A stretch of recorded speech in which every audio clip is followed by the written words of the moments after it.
This is Paul Henley with NewsHour, live from the BBC.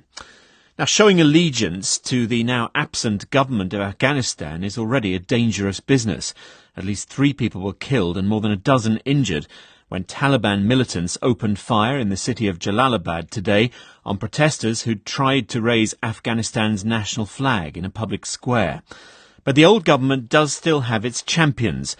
Amrullah Saleh is a vice president of Afghanistan, described as the first most important vice president, and he is currently in Panjshir province, the only province not yet captured by the Taliban.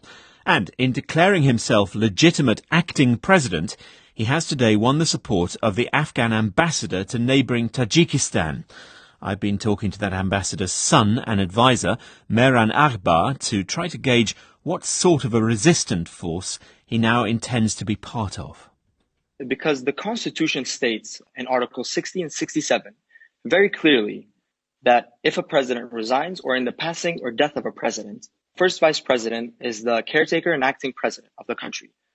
So as Mr. Acting President Amrullah Saleh is currently in Afghanistan, he is constitutionally and legally the acting president. Does he have hope of re-establishing a government that opposes the Taliban eventually? The whole narrative of this is that Ashraf Ghani ran away from the country. And with this, it states him clearly to be the acting president, which everyone in the country was in the thoughts of, we have no leader currently. And acting President Saleh is waiting upon how the international community will react to the Taliban and will they accept them as a legitimate government. So until then, he will be the acting president of Afghanistan. And what does the acting president want the international community to do? How does it want that community to react? His expectations are for the Taliban, we expect the peace process to be held and go at a faster rate. And for the rights and everything that we've gained, for those to be respected and so that we could have a government come back in position. And what kind of arms, what kind of a force militarily does the acting president have? The acting president has not gone to Panjshir to declare war. It's because the president has ran away from the country. Former president has ran away from the country.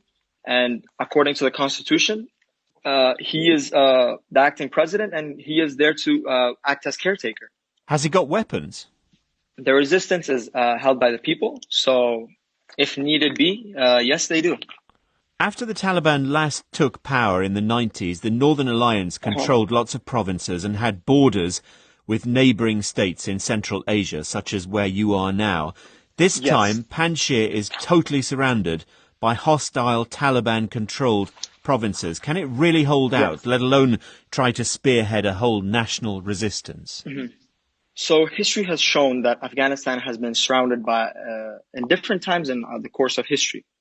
But those surroundings have been defeated by the bravery of the people.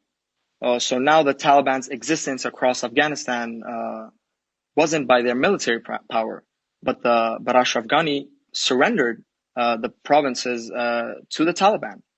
So we believe that Panjshir is not alone in this process.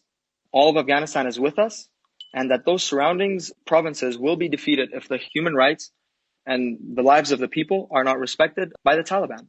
But again, 20 years ago, Tajikistan and Uzbekistan gave the opposition to the Taliban military support, logistical support. You're having consultations with those states now. What is their attitude? Are they going to help you? Every country seeks their national interest.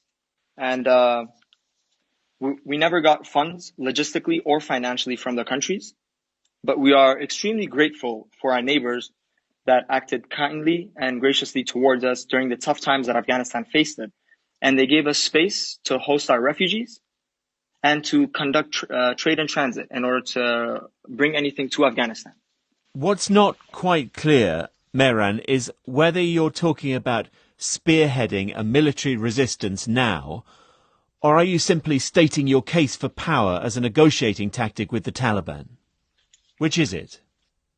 We aren't trying to show force here, but for the past 20 years, has the international community tried to show force, or have they been able to show us that they respect and understand these human rights and everything that we care for, and that it's the right of every Afghan citizen to have.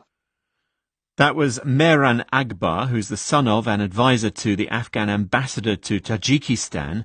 They're today backing the man calling himself the acting president of Afghanistan. And later in the programme, the economic challenges faced by Afghans as a result of the takeover by